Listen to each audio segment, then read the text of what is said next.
அந்த வீட்டில் சந்தோஷமும் அமைதியும் அன்பும் இருந்தது. நீங்க இருந்தா போதும், எனக்கு வேற எதுவும் வேண்டாம். நீதான் என் அதிர்ஷ்டம்.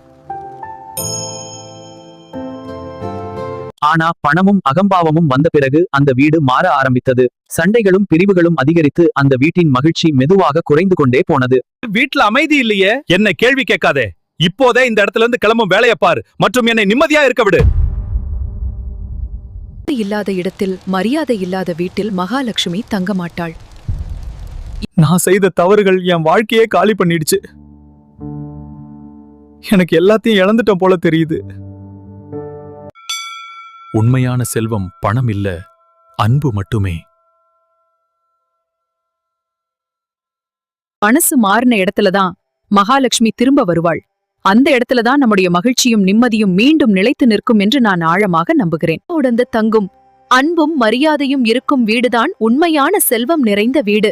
அங்குதான் மகாலட்சுமி வலம் வருவார்.